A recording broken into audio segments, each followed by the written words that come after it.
Selamat sore teman-teman semuanya. Kita kembali lagi di acara seminar.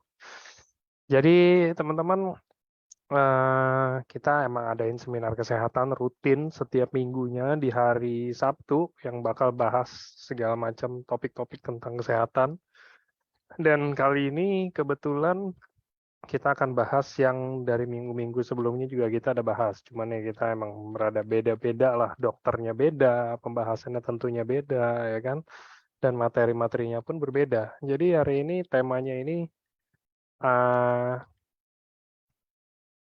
kita dibunuh pelan-pelan lewat polusi udara ini kalau yang ada di daerah-daerah polusi udara ya. Jadi maksudnya apa sih? Jadi maksudnya tuh kerusakan-kerusakan di tubuh kita ini semuanya pelan-pelan tapi pasti.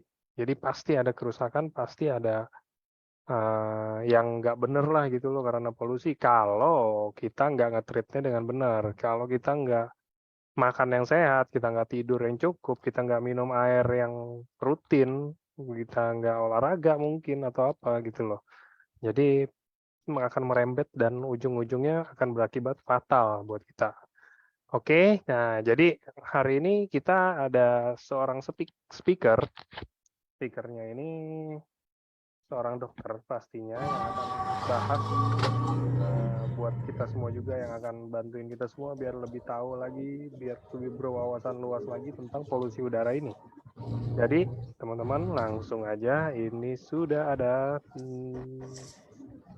udah ada Dokter Trevino. Selamat sore dokter. Selamat sore. Yes. Apa kabar nih Angga? Baik dok. Mantap. Nih teman-teman juga kayaknya sehat-sehat nih yang rutin-rutin saya lihat mukanya. Sehat-sehat ya. Udah Oke. lama juga nggak ketemu ya. Iya nih, dokter sibuk.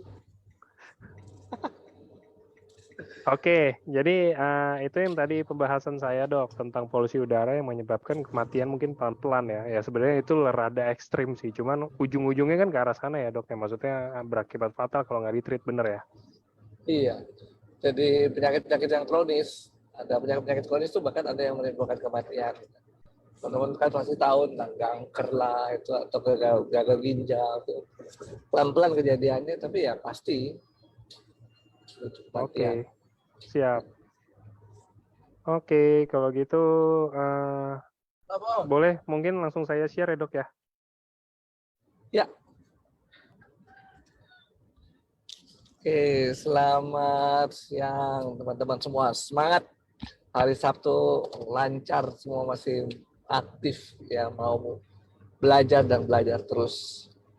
Nah, jadi saya pertama-tama minta maaf dulu. Saya pikir saya bisa mengejar kemacetan, ternyata nggak berhasil.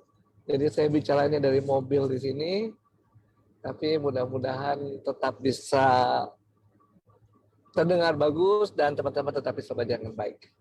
Nah, topik kita hari ini tentang pembunuhan secara perlahan, dampak dari polusi udara. Next.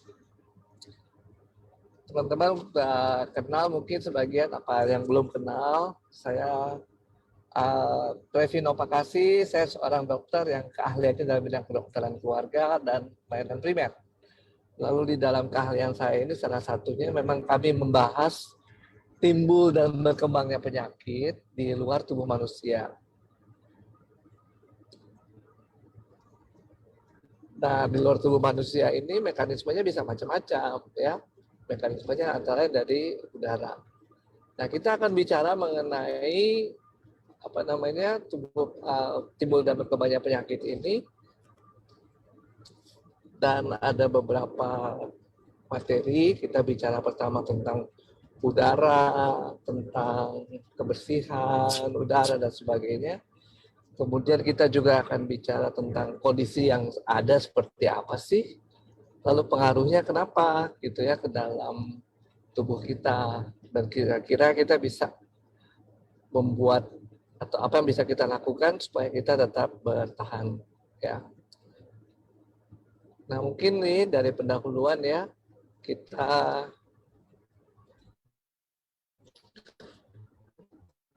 barangkali berpikir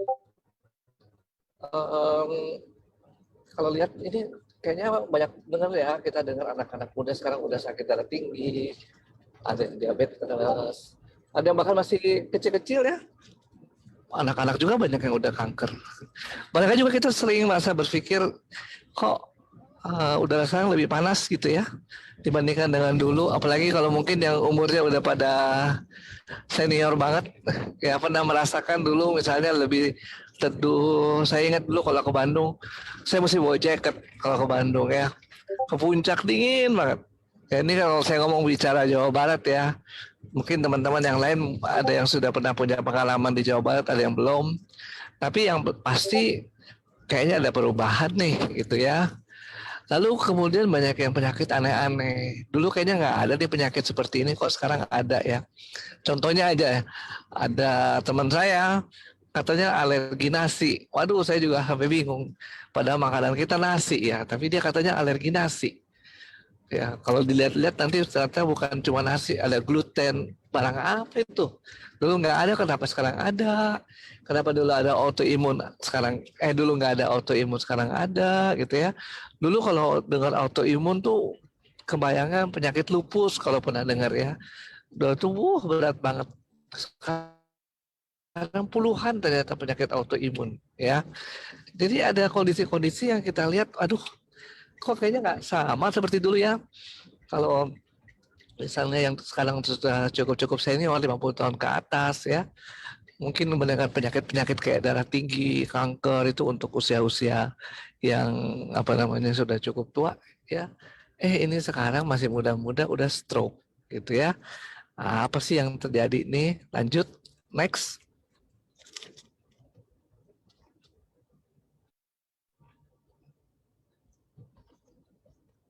Nah, teman-teman, kita bahas kondisi sekarang ini dengan tujuan supaya kita belajar ya pengaruh dari lingkungan, terutama polusi udara terhadap kesehatan tubuh kita ya, dan bagaimana kita bisa mencegah supaya penyakit-penyakit itu kalau bisa nggak timbul, kalau bisa jangan terjadi, tapi kalau sampai terjadi ya kita harus ngapain ya, terutama yang udah kena duluan ya, kita harus ngapain. Next. Nah, cirinya kenapa sih sekarang kita tetap sehat atau kita bisa tetap merasa baik kondisinya? Ya sebenarnya tubuh manusia itu tetap sehat karena tubuh-tubuh yang sel-sel tubuh yang rusak, mati, diganti terus ya. Jadi kalau kita perhatikan baik-baik tubuh kita yang utuh ini ada macam-macam organ ya, ada mata, telinga, mulut, gigi ya, otot, tulang. Lalu setiap organ ini kalau dibedah-bedah lagi ada jaringan. Di bedah-bedah lagi ada sel. Ya, dan sel itu semua ada umurnya. Dan kalau sel itu mati, harus diganti oleh sel yang baru. Nah, kalau selnya nggak digantikan, ya mungkin 1-2 sel mati, kita nggak berasa. Tapi kalau selnya udah banyak, ya jaringannya mulai rusak. Jaringan yang rusak mulai banyak, organnya rusak baru berasa. Ya, ada keluhan ini, keluhan itu, segala macam. Jadi kenapa kita tetap sehat? Karena memang intinya ada di situ. Sel-sel tubuh kita bekerja dengan baik, bersinergis, dan selalu diganti kalau ada yang rusak, ada yang mati ya. Sinergis artinya kompak nih, contoh yang kompak ya. Kalau kita bisa seimbang. Seimbang itu kompak dari mata, lalu ada organ keseimbangan di telinga dan otot. Mata lihat tegak, kita kepalanya tegak gitu ya. Harus sejalan dengan rangsangan di telinga dan ototnya juga bisa bilang, oh tubuh kita lagi tegak. Nah, kalau itu bersinergis, kita nggak pusing, kita nggak vertigo. Nah, contohnya kayak gitu. Jadi semua alat-alat tubuh bekerja dengan baik dan bersinergis. Itu yang disebut dengan namanya sehat. Next. Nah, terus udara kita gimana sih? Ya, sebenarnya kalau kita lihat ini gambar bumi ya, lalu itu ada alat balon terbang, kemudian ada lagi kapal terbang, ya. Lalu kalau kita lihat ada lingkaran-lingkaran, itu lingkaran-lingkaran lapisan atmosfer, kayak bawang gitu ya. Lapisan udara di sekitar kita. Lapisan udara yang paling rendah, yang paling dekat dengan bumi namanya troposfer. Terus sampai luar angkasa, tuh ada pesawat ulang-alik ya, ada satelit, ya. Nah itu udah luar angkasa. Nah, kita lihat pesawat terbang aja yang udah terbangnya setinggi itu ternyata masih di dalam lapisan troposfer. Jadi lapisan yang paling dekat dengan bumi namanya troposfer. Nah, lapisan troposfer itu seluruh hidup kita ada di situ, ya, di dalam lapisan troposfer. Nah, kalau Anda terbang pun, ya, Anda masih di dalam lapisan troposfer. Anda mau naik gunung Everest yang paling tinggi, ternyata masih di dalam lapisan troposfer. Meskipun udara makin ke atas, makin tipis. Tapi artinya lapisan troposfer ini adalah lapisan yang paling penting untuk kehidupan semua orang. Lapisan udara yang ini kalau kita lihat bersih, bagus, ya, enak sekali. Ini saya kasih lihat gambar Monas nih. Dari jauh, kita nggak bisa lihat lapisan troposfer yang bersih ya, karena warnanya abu-abu kelam. Ini bukan mendung nih, tapi memang kondisinya bahwa banyak polusi.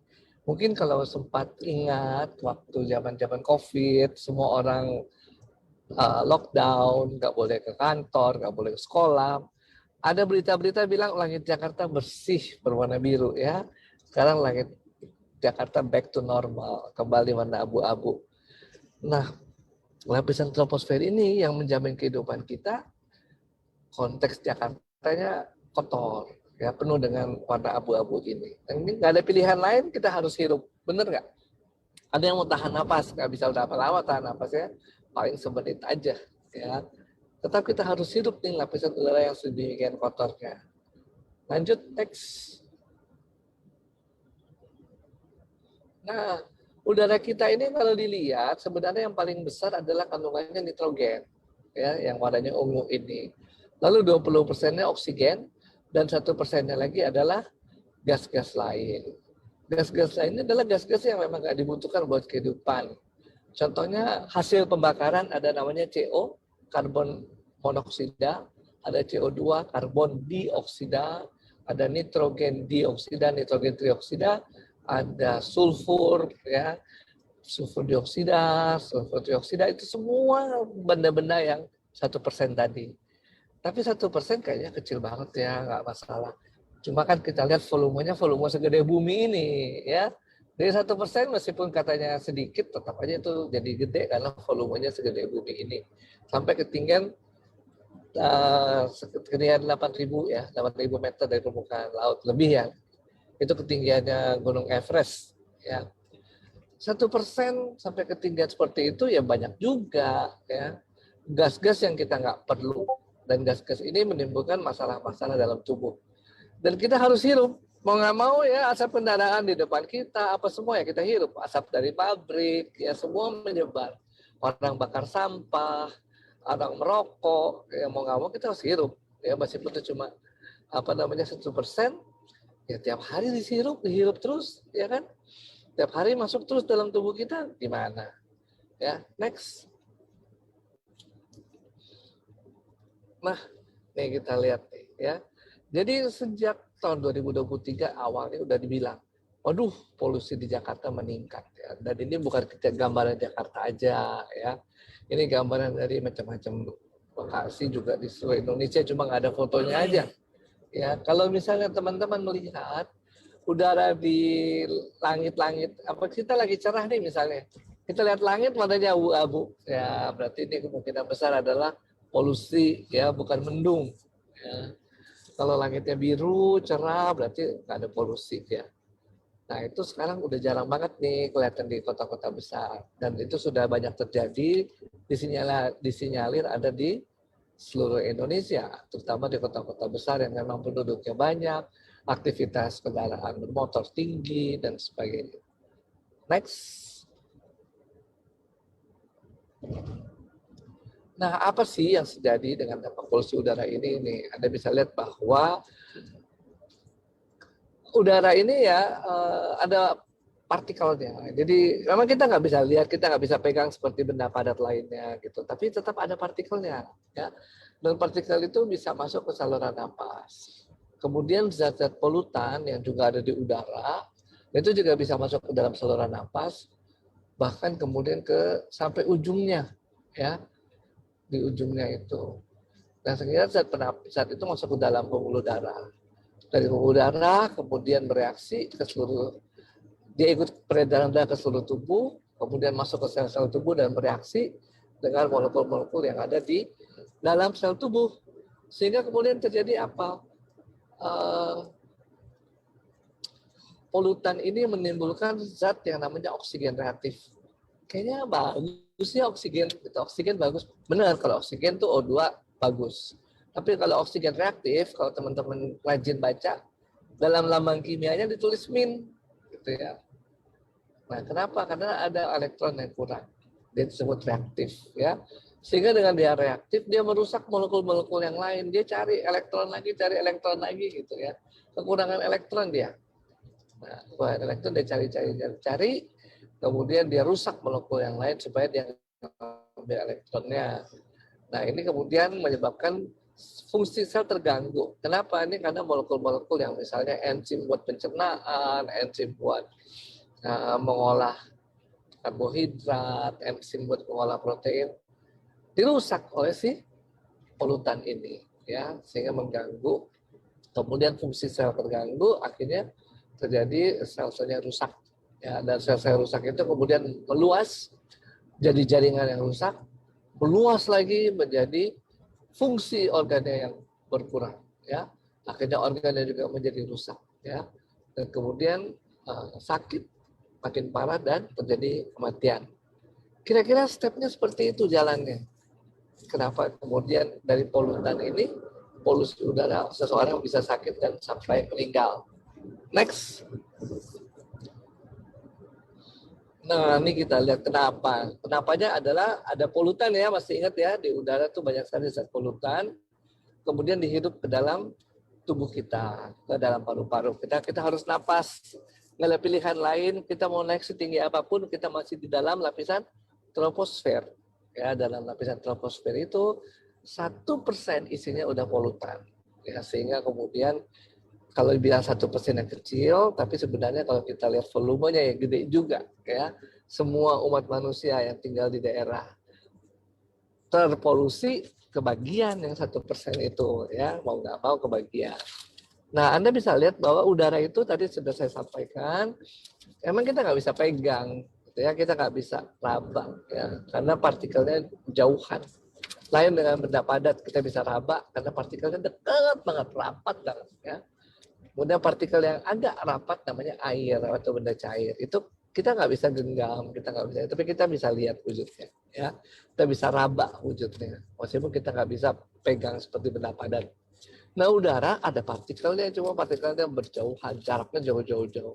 Jauh-jauh tapi jauh ukurannya molekul ya, bukan jauh ukurannya manusia. Ya. Kalau jauh ukurannya manusia, itu berarti lapisan udaranya tinggi banget, sangat tipis ya. Jadi jauh-jauh nggak kelihatan padat ya. Nanti kalau teman-teman ada waktu ngamatin es ya, es batu baru kelihatan tuh dari padat jadi cair jadi uap ya. Ada es sebagian yang langsung jadi uap sih, bisa kelihatan asap-asap gitu ya. Nah itu merubah jarak antar partikel. Udara juga sama, ada partikelnya jaraknya jauh-jauh. Tapi jarak yang jauh-jauh itu yang paling penting partikel tuh ukurannya. Kalau masih ingat COVID dulu, kita ngomong droplet, ya, ada yang ngomong aerosol, itu semua ukuran partikel. Jadi ada partikel-partikel yang sangat kecil, yang kemudian kalau kita hirup, bisa langsung sampai ke ujung paru-paru. Ya, sebenarnya udara kita harus sangat kecil seperti itu, contohnya oksigen. Oksigen kalau kita hirup ya harus sampai di ujung paru-paru. Ya. Nah, partikel-partikel lain yang sekecil itu juga sama. Ya, yang sekecil oksigen akan terhirup sampai di ujung paru-paru, masuk ke peredaran darah. Masalahnya nggak segampang itu. Ternyata nggak semua partikel yang kita perlukan yang dihirup. Ada partikel-partikel yang nggak kita perlukan terhirup juga. Ya, contohnya ya, karbon dioksida, karbon monoksida, itu semua adalah partikel-partikel yang nggak kita perlukan. Tapi kita hirup. Dan karena dia ukurannya sangat kecil, makanya bisa langsung sampai ke ujung paru-paru dan masuk ke peredaran darah. Next.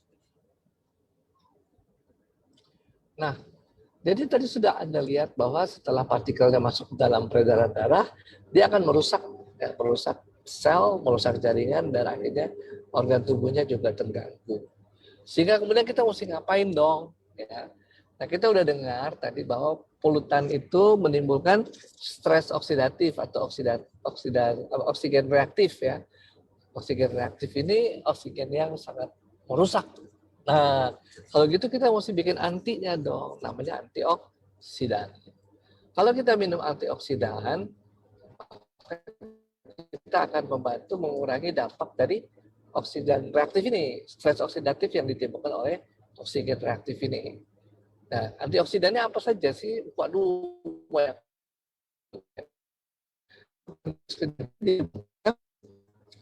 Melawan sel yang aktif gitu ya.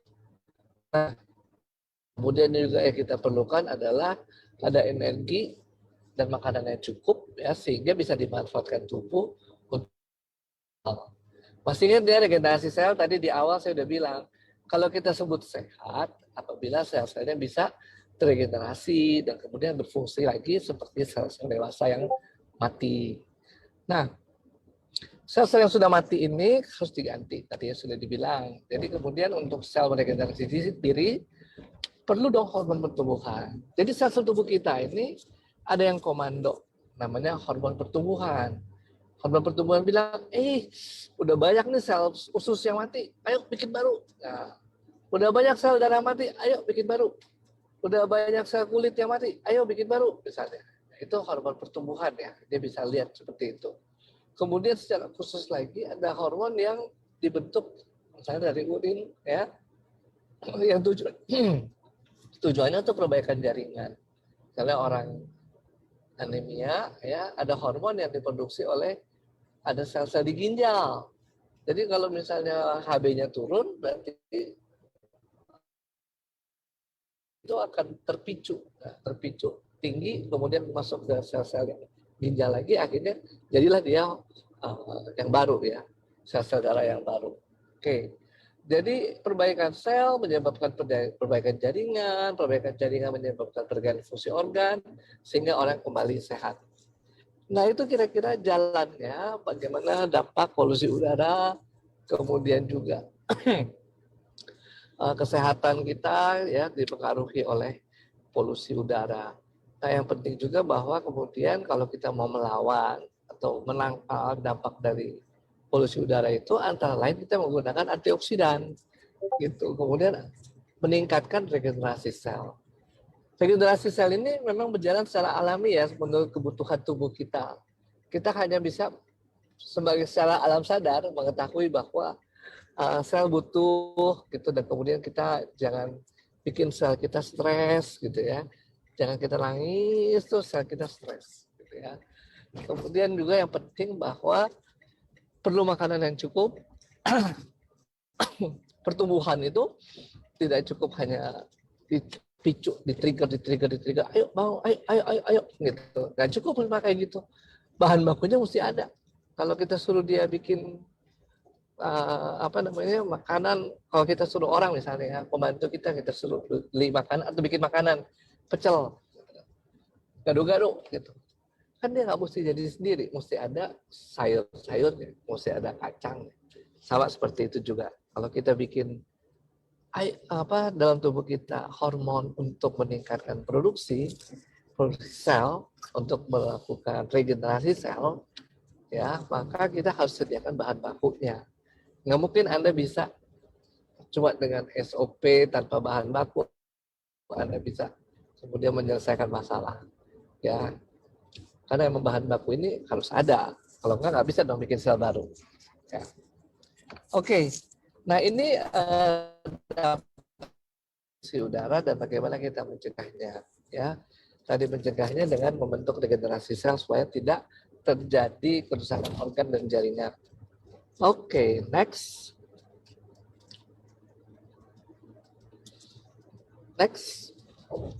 Iya. Jadi ini yang bisa kami sampaikan kenapa produk ini merupakan produk yang membantu ya. Pertama dari kedua kotak ini kalau kita balik, kita lihat di sebelahnya. Antioksidannya akeh, banyak loh. Banyak antioksidannya. Ya, sehingga kemudian variasinya untuk memusnahkan gitu, virus patogen gitu. Ini ya cukup ya. Dia mekanismenya memusnahkan virus patogen ini melalui meningkatkan imunitas tubuh kita. Nah, imunitas tubuh kita ada dua nih. Dua itu satu yang lewat antibodi, yang satu lagi yang bukan lewat antibodi. Ribet ya. Yang bukan lewat antibodi salah satunya kulit loh. Kulit itu imunitas tubuh. Coba kulitnya luka, ya nggak apa-apa.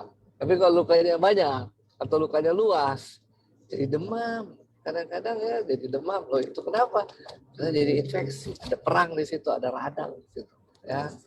Contoh kulit itu adalah imunitas yang tidak bukan antibody yang tadi saya bilang. Ya. Lebih tepatnya sebenarnya innate immunity yang udah didapat dari sejak lahir. Ada lagi acquired immunity, itu yang didapat, contohnya antibody. Nah, di dalam saluran napas juga ada innate immunity itu, ya, lapisan sel dalamnya ini, ya, lapis lendirnya lah, katakan seperti itu. Mulai dari bulu hidung, rambut hidung, sampai ke dalam, ya. Itu merupakan pertahanan di dalam, yang juga namanya innate immunity. Sama kayak kulit, tapi ada di dalam saluran napas. Nah, itu juga perlu regenerasi. Kalau enggak berarti rusak. Nah, rusak berarti kita akan mudah sakit. Ya, itu satu. Ya, dan kemudian regenerasi yang lain apa nih? Dari sel-sel imunnya sendiri, seperti yang dituangkan oleh produk Utsukushi ini. Ya, imunitinya itu dibangun, dibentuk. Ya, ada sparring partnernya, yaitu probiotik. Ya. Itu tujuannya supaya imunitasnya terbangun. Ya. Dengan demikian nanti bisa melawan berbagai polutan tadi ya. Polutannya mungkin nggak langsung, artinya polutannya juga bisa dengan merusak selnya menjadi sel yang aneh. Ini selnya kok peot-peot ya. Oh, gara-gara stres oksidatif tadi. Nah, imunitas tubuh kita melihat, ini sel siapa nih? Jelek. Bukan bagian tubuh kita.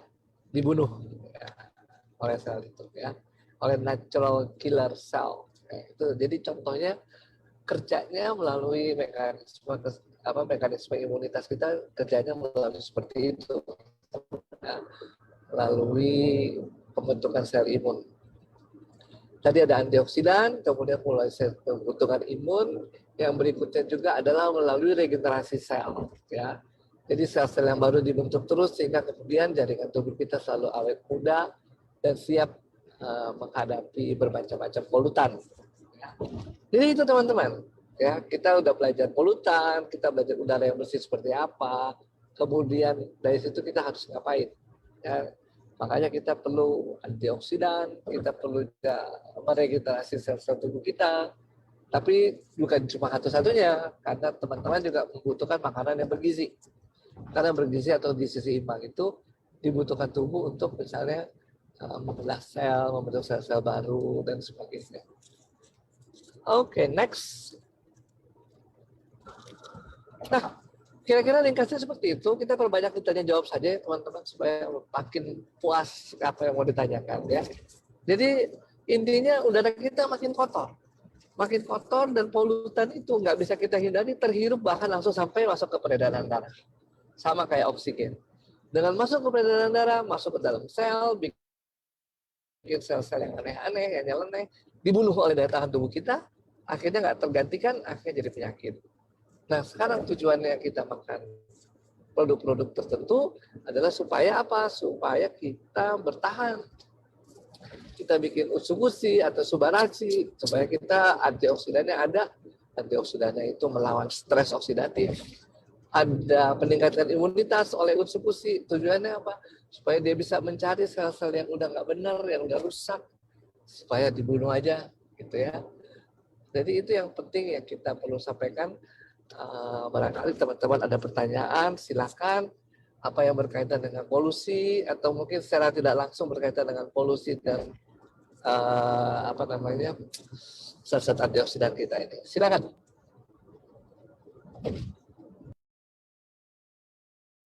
Dok, apakah autoimun bisa lebih parah saat polusi udara seperti ini? Apa yang lebih parah? Maaf. Autoimun. Autoimun lebih parah. Oke. Lebih parah yang dimaksud apa nih? Itu ya supaya kita clear. Biasa, ini dia nggak bilang sih, tapi kayaknya mungkin lebih ke arah, kan kalau autoimun itu kan kayak, ini ya dok apa, ada enggak, kayak apa ya bilangnya ya, timbul Hmm. timbul Sebenarnya hilang gini, gitu loh. Apa mungkin hmm, jadi lebih sering timbul kah ya. gejala-gejala ininya atau gimana Emang dok? autoimun ini betul. Contoh yang Ini kan psoriasis deh gitu, yang misalkan kayak kulitnya spesifik. Ini untuk penanya ruam ya. gitu ya. Antibodinya tuh spesifik. Hmm, Betul.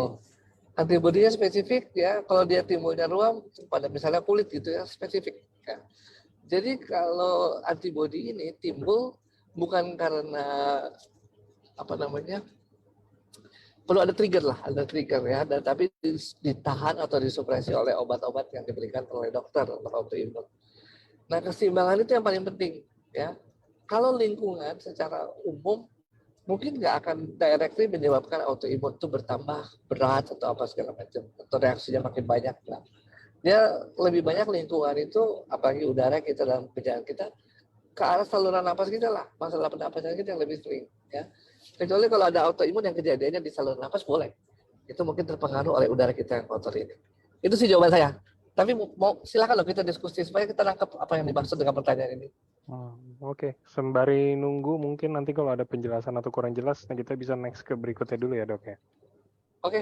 Kalau emang orang udah punya, ya ini udah pasien asma gitu loh dok, gimana sih caranya mencegah komplikasinya, apalagi terutama ini sekarang lagi polusi kan, pasti makin parah tuh asmanya. Apa mungkin konsumsi Suba dan Utsu atau perlunya Utsu doang atau gimana dok? Oke. Nah sebenarnya kalau kita lihat dari patennya, ada paten regenerasi sel ya dari Subarasi, itu juga bagus dan itu perlu ya karena kita memang mau meregenerasi sel. Jadi seperti tadi yang saya sampaikan, asma memang kita tahunya dia penyempitan saluran napas ya. Tapi kan pasti ada sel-sel rusak dan saluran napas sehingga kemudian nggak tergantikan. Nah, itu yang kemudian kita bisa dengan patensi Subarasi. Tapi sekali lagi ini bukan obat asma ya. Itu membantu untuk meregenerasi saluran napas. Lalu kemudian yang satu lagi usukusi, dia juga tadi meningkatkan imunitas. Kalau penyakit asma itu jelas-jelas berkaitan dengan daya tahan tubuh. Sehingga kemudian dengan kita memakan usukusi memang betul akan membantu. Tapi sekali lagi ini bukan obat asma, ya. Ini membantu supaya regenerasi sel, kemudian sel itu baru kita akan dampaknya pada kondisi. Next. Oke.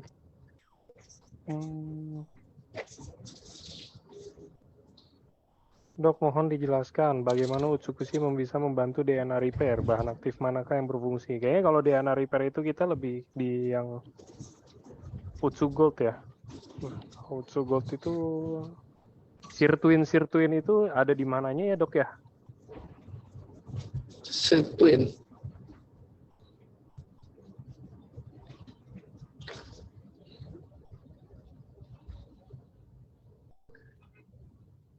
Sorry nggak nangkep nih, maksudnya ini.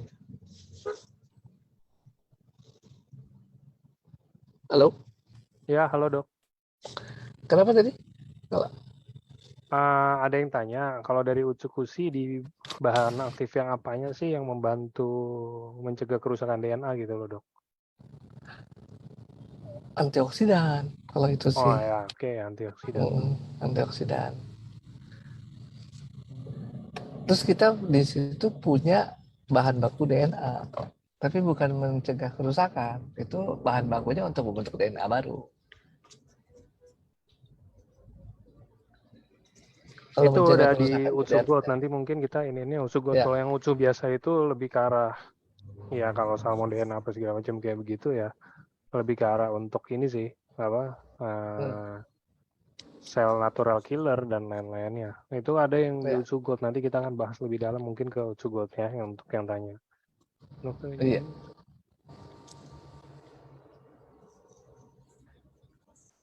Dok, izin bertanya, saya sedang intermittent fasting untuk terjadinya proses autofagi. Apakah Utsukushi dan Subarashi dapat mendukung munculnya sel-sel baru yang bagus, apalagi kondisi lingkungan tempat saya tinggal tinggi pencemaran? Oh betul, bisa. Justru ini karena pertama pencemaran itu membuat stres oksidatif ya. Itu yang kemudian ada antioksidan itu untuk mencegah jangan sampai stres oksidatifnya makin banyak dan merusak jaringan. Nomor satu itu. Nomor dua kan jaringan ada yang rusak, berarti ada sel yang rusak. Nah itu perlu diregenerasi. Itu fungsi dari Subarashi. Ada dua sih sebenarnya, fungsi Subarashi dan fungsi Usukushi. Usukushi juga ternyata punya fungsi membantu terjadinya regenerasi sel dengan hormon yang namanya hepatocellular growth factor. Kalau Subarashi dengan IGF ya, insulin like growth factor. Jadi dua-duanya bisa, ya, sangat membantu. Oke. Next. Kalau saya konsumsi probiotik Synbio dan kalsium kalnik dalam usia 50.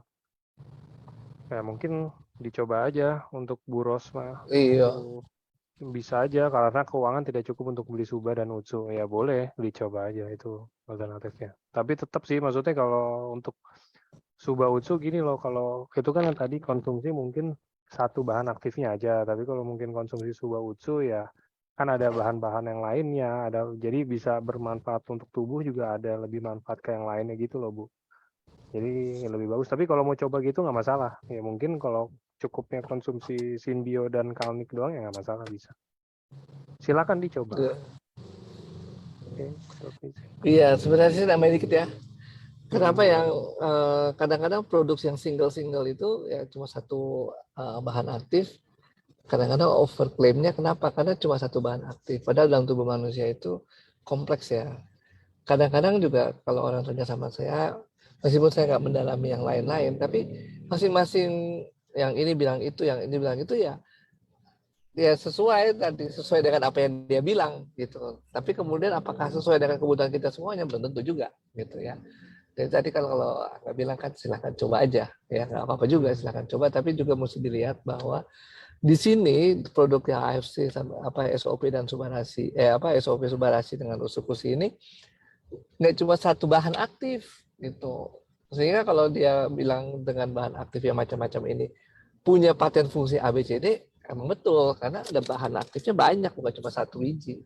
Itu aja mungkin yang saya bilang saya mau tekankan gitu. Supaya jadi beda gitu dengan yang bahan aktifnya cuma satu ya. Oke. Ini juga pertanyaan yang mungkin lumayan sering. Ada yang tanya kalau alergi ikan laut, amankah konsumsi produk kita Utsukushi atau Subarashi, Dok? Iya, pada dasarnya kalau alergi itu biasanya ya orang terhadap protein tertentu, protein. Sedangkan di dalam produk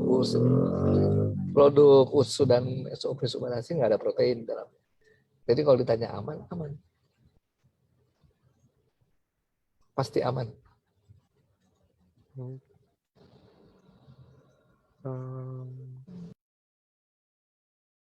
Jadi aman ya, maksudnya ini untuk Aman, awam ya. mas, jadi bisa. Ya sebenarnya mungkin aman, bisa dicoba aja dulu sih. Kalau belum dicoba kan nggak tahu juga. Alergi ikan laut soalnya ini juga bukan ikan sih. Mungkin alergi ikan laut kan ada kayak orang-orang tuh mungkin alergi di dagingnya, karena kan ini bukan daging gitu. Bukan, betul.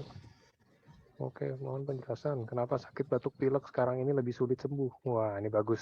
Mohon penjelasan dok, kenapa sakit batuk pilek sekarang ini lebih sulit sembuh? Apa ini ada hubungannya dengan polusi pada lingkungan, Ge? Iya, Ya, itu pertanyaannya dok. bagus banget nih pertanyaan paling Iya, cocok nih. iya ini cocok banget nih, bagus pertanyaannya. Iya. Jadi kita harus paham dulu batuk pilek itu apa.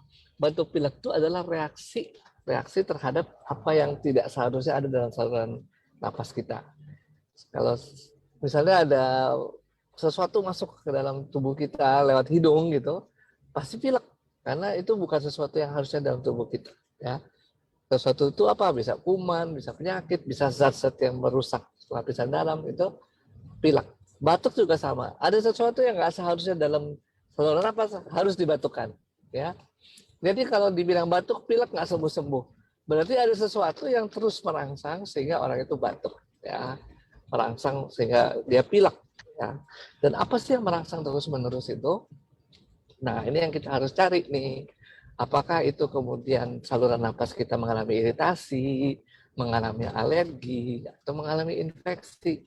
Nah, kalau dibilang polusi, larinya ke iritasi. Nah, mungkin ada beberapa zat-zat polutan menimbulkan alergi. Itu menyebabkan terus-menerus meler, terus-menerus batuk. Nah, itu yang harus dicari. Ya. Kalau dibilang infeksi, maka harus ada yang menjadi sumber penularnya, dan kemudian ada ciri-ciri infeksi. Umumnya ciri-ciri infeksi adalah demam. Meskipun demamnya nggak terlalu tinggi, tapi ada kenaikan suhu. Nah, jadi untuk penanya, ya, kalau berkaitan dengan polusi udara, benar sekali, ya, benar sekali. Kemudian apa yang timbul? Mungkin tadi iritasi, mungkin juga alergi, ya. Kenapa terus menerus ya? Karena udaranya terus tercemar dan terus kita ini ya, kita hirup. Ya. Lalu gimana dong tubuh kita? Apakah tubuh kita nggak berusaha membuat perlawanan? Berusaha. Salah satunya adalah pilek dan batuk. Itu adalah usaha tubuh kita melawan benda-benda asing itu. Ya, ya enggak ini. Kemudian yang kedua mungkin dia berusaha dengan meregenerasi sel. Ya. Tapi kalau sumber polutannya jauh lebih banyak dan harus terus dikonsumsi terus polutannya, mau nggak mau kalah ya untuk perbaikan selnya. Sehingga kemudian terjadilah dia meler terus atau batuk terus batuk malam hari gitu ya misalnya. Nah, itu kejadiannya. Mudah-mudahan cukup menjawab nih. Yes. Oke dok, nextnya dok, suami saya sinusitis. Apakah itu penyebabnya dan apakah bisa konsumsi suba dan utsu untuk polusi ini? Oke, sinusitis itu artinya radang ya, radang pada sinus. Sinus ada di sini ya, di atas rahang atas, di dahi, lalu ada dua pasang lagi di dalam banget, susah ditunjuk ya. Nah itu kenapa dia bisa meradang? Paling sering sebenarnya infeksi ya, infeksi dan kemudian ada tempat hidupnya kuman-kuman sehingga bisa hidup. Kenapa dia bisa hidup? Ya karena tempat apa namanya penuh dengan lapisan lendirnya subur ya, subur untuk menimbulkan tempat yang subur untuk infeksi. Nah, jadi kalau ditanya kenapa dia ini bisa kuman-kumannya masuk dan tumbuh berkembang di situ, nomor satu yang kita tanya pertahanan tubuhnya, ya. Pertahanan tubuh yang paling luar ini mungkin sekali rusak, sehingga kemudian bisa masuk ya kuman-kuman, virus dan sebagainya. Kebanyakan sih kuman ya kalau kita bicara sinusitis, bukan virus ya. Jadi itu yang menyebabkan kemudian apa sih kaitannya dengan ini? Ya ada kaitannya, yaitu kaitannya dengan polusi udara tadi ya. Tapi kemudian apakah bisa dibantu dengan produk yang ada melalui regenerasi sel? Ya. Nah, regenerasi sel selain ada trigger yang dibutuhkan dari SOP ini atau dari Utsukushi, perlu bahan baku ya. Sekali lagi saya selalu tekankan perlu bahan baku ya. Jangan sampai kita nggak makan, jangan sampai kita kekurangan protein, jangan sampai kekurangan mineral, karena itu bahan baku untuk membentuk sel-sel yang baru. Ya, jadi kalau kita bilang kita makan SOP aja, percuma kalau kita nggak dukung dengan bahan bakunya mesti tersedia untuk membentuk sel-sel baru. Nah, mudah-mudahan cukup jelas nih.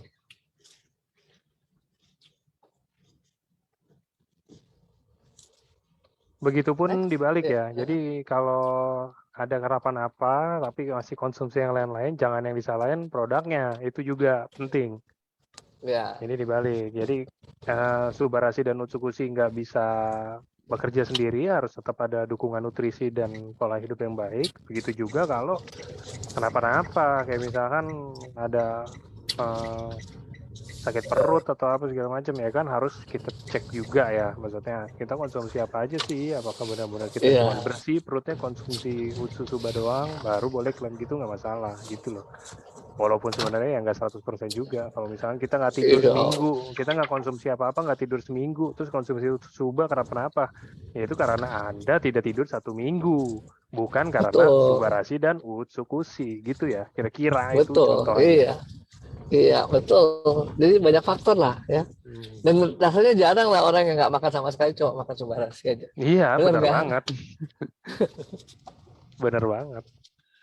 Dan jarang juga orang yang makan sehat hari gini kayaknya. Jarang ya. Jarang yang Iya. makan saya, benar. Iya, jadi pasti kena itu juga dok. Rawon-rawon Padang mah masih juga itu, ya kan? Iya, udah lawannya lawan setan, monster, Ah, apa semua ya, pasti isinya macam-macam. gulai tunjang ya kan? Waduh, Iya. udahlah, jangan itulah udah sore dok. Oke dok, ada yang mau tanya langsung dok, izin ya dok ya. Oke, silakan.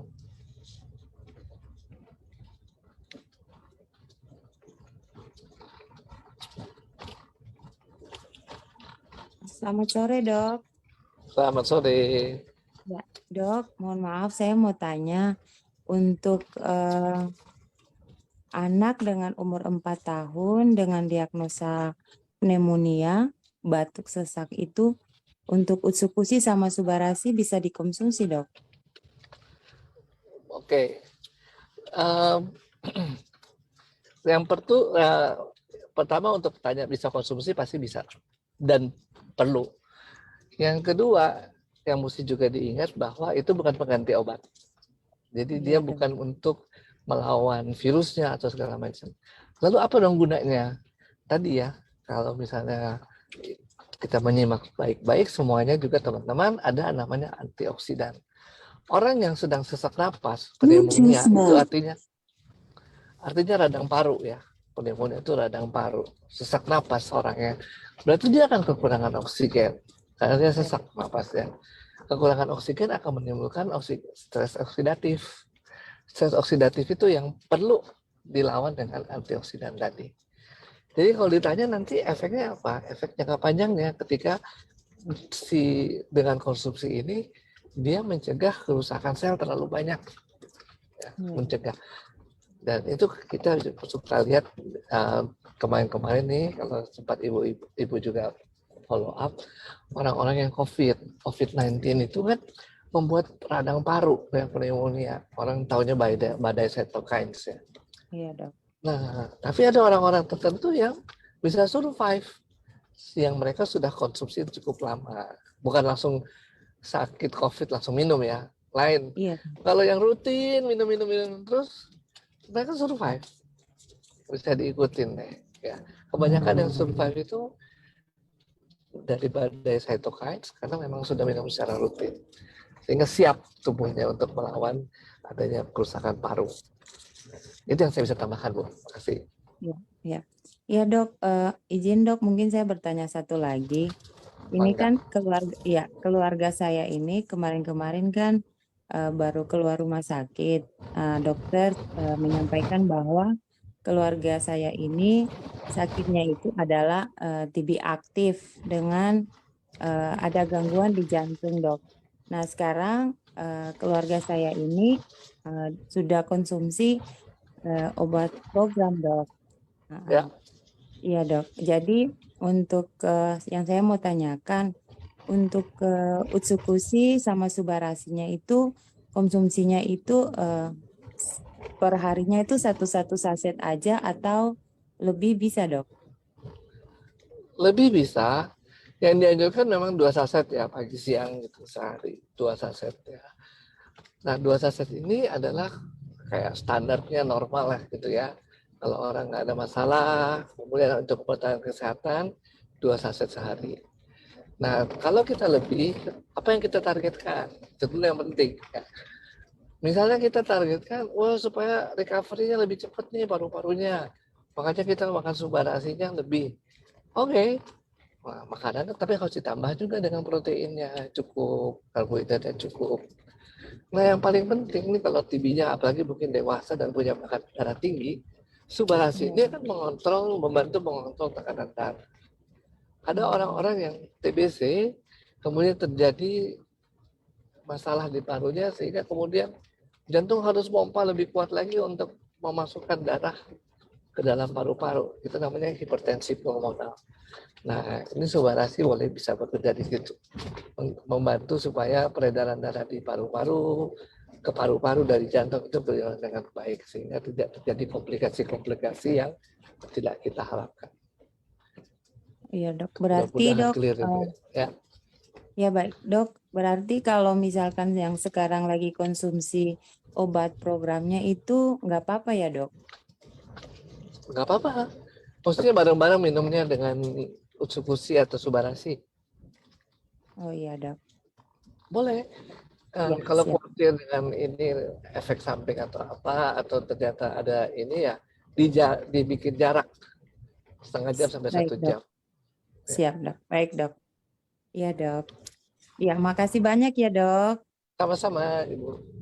Ya, selamat sore. Selamat sore. Oke. Izin bertanya, untuk pasien HIV/AIDS, apakah konsumsi UTSU lebih banyak dibandingin SUBA atau baiknya gimana cara konsumsi terbaiknya, dok? Terima kasih. Oke. Tergantung target sekali lagi ya. Kalau kita bicara semua penyakit, hampir semua penyakit punya stres oksidatif, maka konsumsi SUBA dan Utsukushi tujuannya adalah memberikan antioksidan.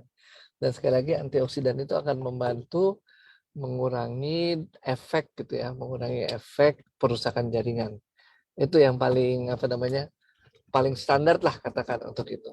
Nah, bicara HIV ini kan penurunan dari daya tahan tubuh ya, dan itu karena virusnya menyerang sel-sel daya tahan tubuh.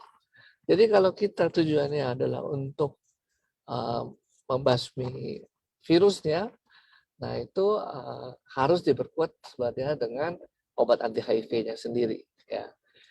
Nah, apa yang bisa dibantu tentu saja kadang-kadang obat itu punya efek samping. Nah, itu yang kemudian kita bisa terbantukan dengan mencegah kerusakan-kerusakan lebih lanjut. Nah, apakah kemudian ini akan meningkatkan limfosit apa enggak gitu ya, seperti leukosit ya, seperti yang patensi UTSU gitu. Nah, patensi UTSU itu adalah dikondisikan pada orang-orang yang leukopenia. Itu dibilang kekurangan sel-sel darah putih. Tapi dia nggak bilang kondisinya HIV. Jadi kita juga jangan nambah-nambahin ya. Kalau dibilang kondisinya ada leukopenia saja. Tapi kalau dibilang misalnya itu hepatitis C, ya kita sesuai dengan apa yang disampaikan oleh si teman-teman Jepang. Jadi jangan kita nambahin sendiri, oh ini leukopenia HIV pasti bisa sembuh. Kan belum disebutkan oleh si ini ya. Dan nggak disebutkan itu bukan karena ya kita belum tahu aja, karena ada beberapa kondisi dalam tubuh kita yang nggak langsung cepat bisa kita lihat dampaknya ya. Bisa dampaknya 10-20 tahun ke depan baru kelihatan. Gimana? Udah clear? Yes, semoga clear ya. Jadi emang saya ingat itu dulu saya pernah bikin juga ya. Jadi saya juga nggak bilang pasien HIV/AIDS sembuh konsumsi UTSU atau apa gitu loh, enggak. Tapi saya bilangnya terbantu dari segi apanya gitu, saya lupa deh. Ya kalau terbantu kan ya kita bilang terbantu ya bisa aja kan. Ini kita sekarang nggak usah jauh-jauh, kita radang tenggorokan. Saya mau bilang air putih membantu ya mau membantu kan. Kalau sering minum air putih kan terbantu gitu loh. Sebenarnya gitu aja. Yang jangan terlalu overclaim kayak ini HIV/AIDS, Utsukushi, wah kelar itu AFC itu kalau semua yang ngomong kayak gitu tuh. Iya. Oke, next ini juga pertanyaan lumayan bagus. Jadi ada yang tanya, dok, saya ada benjolan yang mungkin sebenarnya belum tahu ya benjolannya ini apa ya dok ya. Tapi kita mau antisipasi. Masalahnya saya hanya bisa minum 1 paket. Contoh, let's say kita bilang Utsukushi. Terus setelah 1 paket ini habis, dijeda gitu loh dok. Mungkin sekitar 1 bulanan baru saya konsumsi lagi. Itu kira-kira tetap efektif atau enggak sih dok? Oke, bagus nih pertanyaannya ya. Kalau kita jeda-jeda gimana sih sebenarnya? Nah, pada dasarnya kan ini kategorinya bukan obat ya. Jadi kalau obat itu membutuhkan level atau konsentrasi tertentu di dalam darah.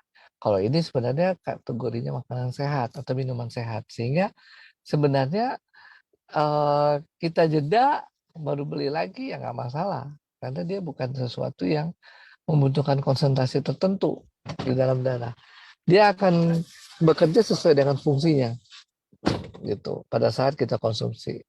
Jadi nggak menunggu harus sampai konsentrasi tertentu terpenuhi. Nah itu kalau itu obat. Makanya kalau kita kadang-kadang dikasih obat antibiotik harus habis ya. Memang harus habis. Kenapa? Karena dia butuh konsentrasi tertentu untuk melawan kuman-kuman penyakit. Jadi sekali lagi kalau dijeda ya nggak apa-apa juga ya. Dia akan bekerja sesuai fungsinya pada saat kita konsumsi. Intinya bukan kayak obat ya teman-teman ya. Kalau obat Betul. itu benar kan, ya biasa saya juga udah lumayan sering ke dokter, ya bilang ini harus habis ya atau apa gitu-gitu kan. Nah kalau yang ini nggak ada ketentuan harus habis atau apa, karena ya namanya makanan ya, balik lagi. Jadi makanan itu emang nggak ada hukumnya, nggak ada ketentuan seperti apanya ya makanan. Ya kayak sekarang ibaratnya kita makan ayam goreng. Ya kita cuma makan ayam goreng kalau kita lagi kepengen gitu aja. Kalau kita kepengen setiap hari, kita makan setiap hari. Kalau misalnya kita kepengen seminggu sekali, ya kita makan seminggu sekali. Gitu aja. Bedanya kalau yang ini bukan karena kepengennya. Kalau yang ini namanya makanan, nah, makanan kesehatan. Ini yang mungkin ada paten fungsi dan segala macam lain-lainnya yang bisa membantu kondisi kesehatan teman-teman. Jadi lebih ke arah kayak mungkin kalau ngerasa butuh makan nggak masalah, tapi kalau emang misalkan ngerasa nggak butuh nggak mau makan ya terserah juga, nggak masalah. Nggak ada kayak oh saya ada jeda nih ya, ada jeda nanti apakah ngulang dari awal lagi atau apa ya, mungkin bisa karena kalau kita logika sistemnya, logika untuk regenerasi kita bilang ya dari produk Suba, misalkan kayak kita konsumsi rutin, kita udah mulai proses regenerasi dalam tubuh, tiba-tiba kita lepas 2 bulan lagi atau sebulan lagi kita baru konsumsi, ya dia mungkin sel-sel yang tadinya sudah terregenerasi mungkin akan kembali lagi sedikit rusak lagi, kita akan mulai dari awal lagi untuk direparasi lagi gitu ya mungkin logikanya teman-teman. Itu logikanya aja sih. Oke,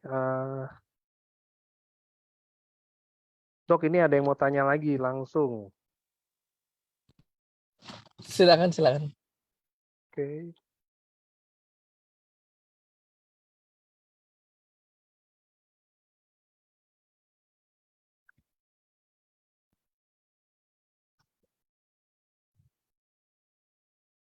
Nah ini udah.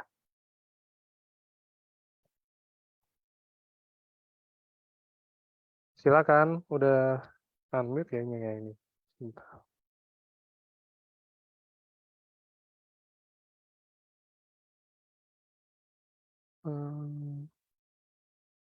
Oke, ya nggak ada suara kayaknya. Oke, kita next pertanyaan dulu. Dok, untuk pasien talasemia yang sudah menahun, apakah masih bisa terbantu juga dengan SOP atau eksekusi? Oke, baik, terima kasih. Thalassemia ini penyakit genetik. Jadi ada kondisi-kondisi di mana tentu namanya genetik ya bawaan. Ya kita harus terima karena memang cetakan fotokopinya seperti itu. Jadi nggak semua penyakit ya sebenarnya hampir nggak semua penyakit bisa ada obatnya ya atau ada penyelesaiannya. Contohnya kayak kanker juga nggak ada penyelesaiannya. Ya paling kita hanya mencegah supaya nggak makin parah, nggak makin cepat, atau kalau sudah sakit nggak menjadi menderita, katakan kayak gitu ya. Jadi kondisi seperti itu thalassemia juga sama, itu kondisi-kondisi penyakit genetik. Ada penyakit-penyakit genetik lain juga yang kita harus terima bahwa itu sudah menjadi cetakan kita. Nah, kalau kita mengharapkan kalau kita, itu gini, thalassemia ini kan berkaitan dengan HB. HB itu berkaitan dengan oksigen. Sekali lagi, contoh-contoh tadi juga yang sudah saya sampaikan, orang pneumonia misalnya, orang kekurangan oksigen, misalnya karena thalassemia, itu akan timbul namanya stres oksidatif, sehingga kemudian kita membutuhkan antioksidan. Dan jadi kalau ditanya perlu apa nggak perlu, perlunya dalam pemberian antioksidan ini adalah mencegah supaya jangan sampai terbentuk stres oksidatif yang kemudian merusak jaringan-jaringan lain yang nggak perlu. Di situ kerjanya. Jadi kalau sekarang saya thalassemia, saya minum Subalasi atau saya minum SOP, saya bukan mengharapkan HB-nya naik, ya. Kenapa? Karena pertama bukan kandungannya nggak ada kandungan zat besi di situ, ya, thalassemia, dan juga bukan protein isinya, itu isinya peptida, itu bahannya beda, kategorinya beda di dalam kimia, sehingga Kalau kita ngomong HB kan kita butuh zat besi, butuh protein, butuh asam folat. Itu semua nggak ada di dalam isinya Subarasi ya. Ataupun itu. Jadi bukan HB-nya naik yang kita harapkan pada thalassemia.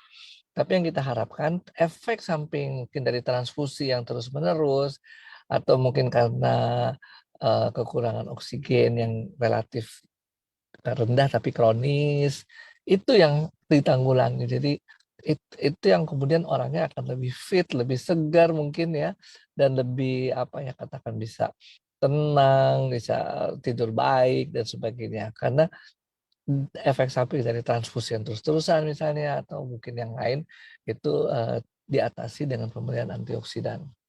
Itu yang bisa saya tambahkan. Semoga cukup jelas ya. Yes, oke. Dok, kalau ini saya nggak paham juga nih, ini bawaan atau harus bisa dilatih atau gimana nih? Tapi ada anak umur 3 tahun tapi belum bisa jalan dan belum bisa bicara. Itu bisa nggak sih dok terbantu? Ya, baik, terima kasih. Itu harus dicari penyebabnya dulu ya. Kenapa sih anak kecil ini nggak bisa ngomong dan nggak bisa jalan? Ya, memang dalam usia perkembangan seperti ini, kalau kurang dirangsang, kurang distimulasi, biasanya anak nggak bisa, salah satu fungsinya nggak terjalan. Nah, contoh yang simpel aja, bukan simpel sih, rumit juga. Kalau nggak bisa bicara, lihat dulu fungsi pendengarannya jadi apa enggak. Kalau fungsi pendengarannya juga berkurang, tentu dia nggak bisa mendengar kata-kata sehingga dia nggak bisa meniru dan membentuk kata-kata yang baru, apalagi untuk mengerti. Ya itu satu. Jadi nggak bisa jalan ya. Kenapa nggak bisa jalan? Apa dengan otot-ototnya atau tulangnya gitu? Atau dia nggak dilatih untuk berdiri gitu ya? Memang hampir mustahil lah kalau nggak dilatih ya. Nggak mungkin lah, pasti orang tua akan mencoba melatih ya untuk berdiri, untuk berjalan dan sebagainya. Jadi kalau nggak dilakukan itu berarti harus dicari penyebabnya. Nah, sekali lagi penyebabnya apa? Kalau penyebabnya bawaan lahir, genetik, itu sesuatu yang kita harus terima, menetap ya. Dan kita nggak bisa, eh, nggak ada intervensi medis apapun ya untuk menyelesaikan bawaan lahir itu atau genetik itu. Itu yang bisa, yang kemudian apa yang harus kita lakukan sekarang? Kenapa sih kita perlu Subarasi misalnya? Kenapa kita perlu Utsukushi? Nah, saya sih nggak tahu penyebab penyakitnya yang dalam cerita ini ya. Tapi kalau misalnya salah satu kondisi penyebabnya adalah penyakit yang kemudian perlu regenerasi sel, maka ini akan terbantu. Ya, katakan kita perlu memperbaiki sel-sel yang mana gitu ya. Nah, itu adalah merangsang untuk terjadinya pembentukan sel-sel baru. Sekali lagi kalau Anda dengar kata kunci yang paling sering saya pakai itu antioksidan dan untuk regenerasi sel. Itu yang paling sering saya pakai. Kemudian imunitas ya. Jadi mekanisme-mekanisme itulah yang kemudian kita bisa mengandalkan bantuan dari Utsukushi maupun Subarasi. Mudah-mudahan cukup sulit nih. Kalau mau nanya lanjut boleh loh. Oke, nah ada yang tanya lagi dok, untuk penyakit ankylosing spondylitis apakah bisa sembuh? Karena dokter setempat memvonis itu tidak ada obatnya. Satu, emang bisa sembuh atau enggak itu tergantung kuasa Tuhan. Karena kita bukan produk ajaib yang bisa sembuh. Ini autoimun ya dok kalau nggak salah ya? Iya nih. Peradangan Penyakit, jaringan ya? ya peradangan pada tulang belakang tuh spondylitis. Jadi kalau mau coba bisa konsumsi produk kita. Ya mungkin kalau diiringi dengan pola hidup dan lain-lain yang benar, yang sehat, mungkin aja bisa sembuh gitu loh. Tapi kalau misalkan untuk menjamin bisa nggak 100% sembuh? Nggak ada yang bisa jamin, Bu atau Pak nih yang tanya nih. Dan itu berlaku buat semua ya. Nggak ada yang bilang obat ini berlaku buat ini obat pasti. Nggak ada. Hampir semua penyakit itu bukan satu penyebab. Berinteraksi dengan segala macam faktor risiko. Sehingga nggak mungkin kita bilang dengan satu penyebab saja orang akan sembuh. Obat ini aja sembuh. Nggak ada. Hampir semua penyakit semua interaksi dari segala macam faktor risiko. Jadi memang harus dikendalikan semuanya kalau kita mau betul-betul back to normal ya, sembuh istilahnya. Nah, terus kalau pertanyaannya, apakah kita bisa sarankan konsumsi Suba dan Utsu, apakah bisa membantu? Tentu bisa. Ya tadi Iya, dari tadi fungsi udah betul. terjawab. Ya. Nih, sama saya mau kasih ini nih buat teman-teman nih, sebentar ya.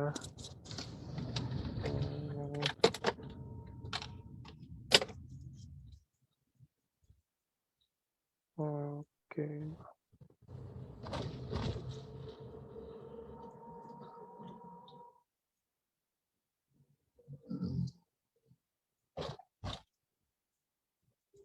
Wah, enggak. Saya kemarin ada screenshotan, benar-benar screenshotan itu, jadi benar-benar terjadi dokter itu ngeresepinnya cuma Suba dan Utsu doang, 2 saset per hari. Saya ada screenshotnya tuh kemarin itu, saya lupa tapi dokter mana ya, itu rumah sakit sih, jadi dokter praktek di rumah sakit, iya. Cuman ada Utsukushi 2 saset per hari, Subarashi 2 saset per hari, sebelum makan selang 1 jam. Saya ingat tuh tulisannya. Terus tulisannya kan tulisan ala-ala dokter dok, tahu kan tulisan ala-ala dokter kan. Saya cuma bisa baca Utsusuba 2 kali 1, udah gitu doang. Oke. Nah, ada tuh, saya lupa, nanti saya cari deh. Oke.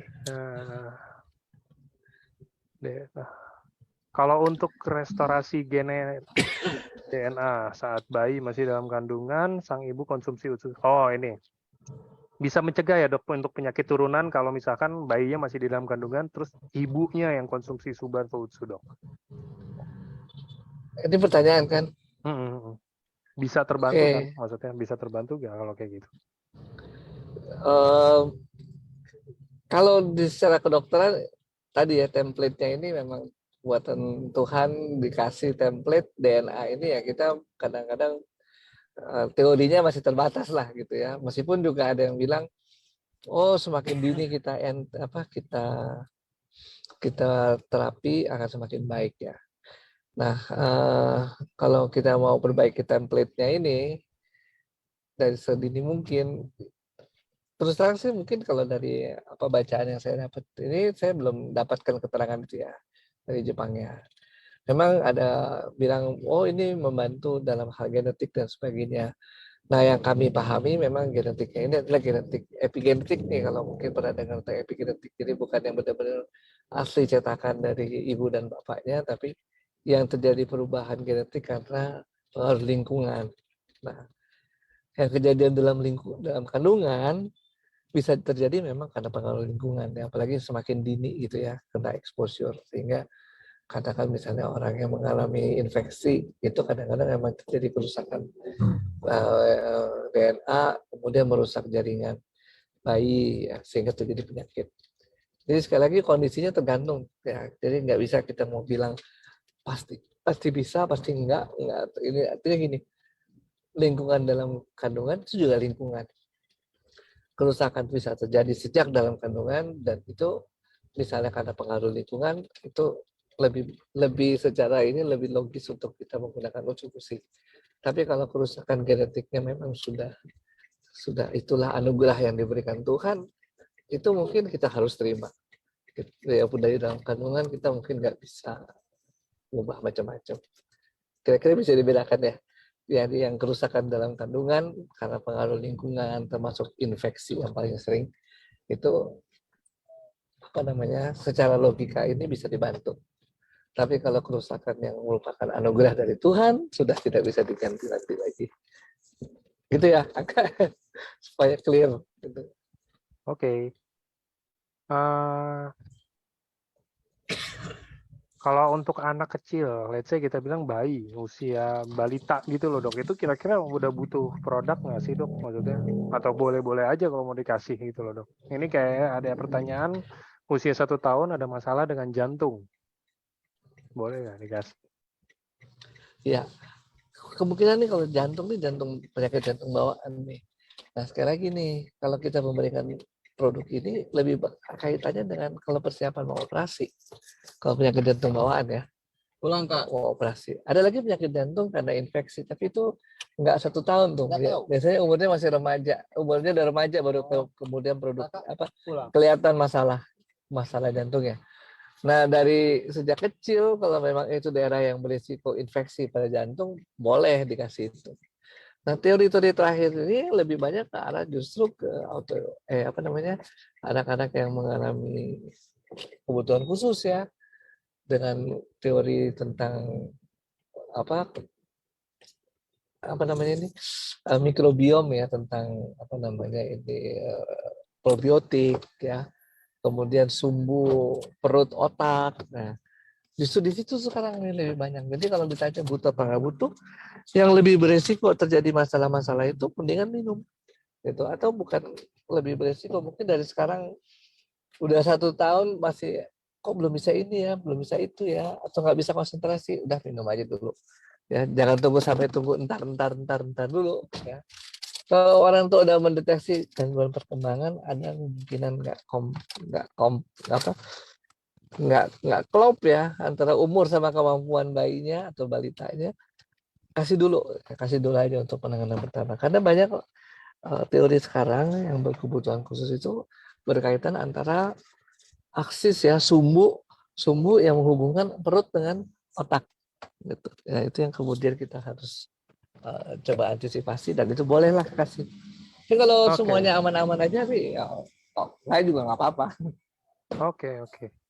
Tapi intinya boleh ya dok ya, nggak ada kayak efek Boleh. samping atau apa gitu loh.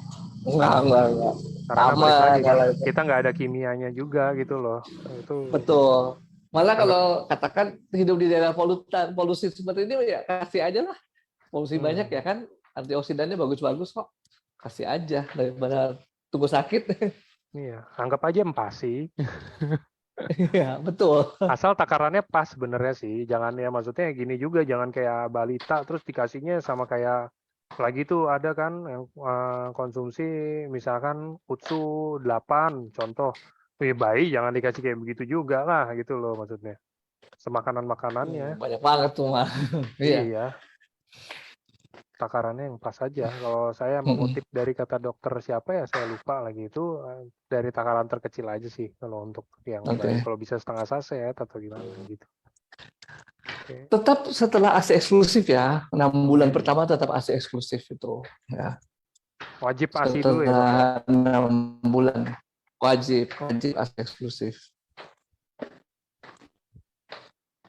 Ya ini dok, ini kita masuk ke beberapa pertanyaan terakhir ya teman-teman ya. Kayaknya dokter udah mau mulai ini ya dok ya, praktek ya. Iya, masih ada waktu. Oke. Jadi ibu saya umur 75 tahun, akhir Juli kemarin masuk ICU 2 hari, 6 hari rawat inap, terus seminggu setelah pulang RS jadi demensia. Terus saya udah kasih Suba dan Utsu dari awal Agustus sampai sekarang. Apakah kira-kira ada kemungkinan untuk bisa jadi normal lagi untuk demensianya, atau seenggaknya mengurang, ditambahin dulu waktunya demensianya mungkin bisa nanti keluarnya, atau gimana dok? Umurnya berapa tahun ya? Nggak ada 75. kejelasan umurnya. 75. 75. Sebenarnya 75 tahun udah mulai demensia ya, tanpa atau ini.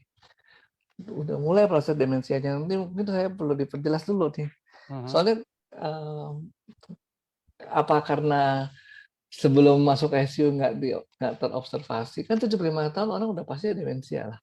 Oke. Makanya kalau dibilang itu sebelum atau sesudah ICU, soalnya ini yang kalau benar karena ICU kan apakah berkaitan dengan kebutuhan oksigen nggak terpenuhi. Nah itu yang kemudian kita kalau memang ternyata ada kebutuhan oksigen nggak terpenuhi, kita perlu nih antioksidan supaya mencegah perusakan akibat stres oksidatif tersebut. Gitu. Tapi jangan disalahin ICU dong. Belum tentu kan kita nggak tahu kondisinya kayak apa sebelum masuk ICU. Yes. Gitu. Oke, izin bertanya lagi, bayi umur 5 hari diagnosa Hirschsprung, apakah bisa konsumsi? Ya balik lagi tadi pertanyaannya, itu apa, bukan pertanyaannya, tadi balik lagi udah dijawab ya, itu jawab untuk semua kan. Ya. Ini persiapan operasi, perlu lah itu. Hirschsprung kan mau dioperasi, kasih buat persiapan operasi, tapi bukan untuk mengobati Hirschsprungnya, itu penyakit bawaan. Persiapan aja. Ya. Dan recovery-nya nanti. Dan setelahnya. RS yang mengeluarkan, ya RS Pondok Indah ya mungkin ya, saya lupa tuh, saya ada screenshotnya cuma hilang, lupa taruh di mana. Sebenarnya sih kalau saya misalnya kalau pasien mau misalnya untuk penyakit-penyakit yang darah tinggi, penyakit-penyakit karena risiko kan penyumbatan pembuluh darah gitu ya, nggak apa-apa. Kayak sebenarnya orang dikasih Aspilet, Clopidogrel itu kan sama aja, mencegah penyumbatan darah dalam pembuluh darah. Terus kita nggak mau itu, kita mau Subarasi, masuk akal, banyak jurnalnya gitu. Jadi kalau itu diresepin pada kondisi itu ya fine, nggak apa-apa juga sih. Ini kayak istri saya lagi hamil aja lagi itu saya inget awal-awal dikasih kayak semacam aspirin gitu dok untuk biar katanya peredaran darahnya lancar dan nutrisi ke bayinya juga bagus gitu loh. Iya, Sama itu semuanya karena pasti kan betul. sering. Betul. Kardio juga apalah itu saya lupa.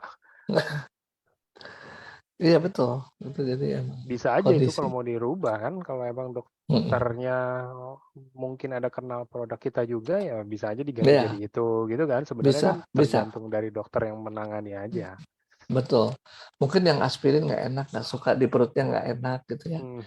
Mau diganti boleh, silakan. Gitu.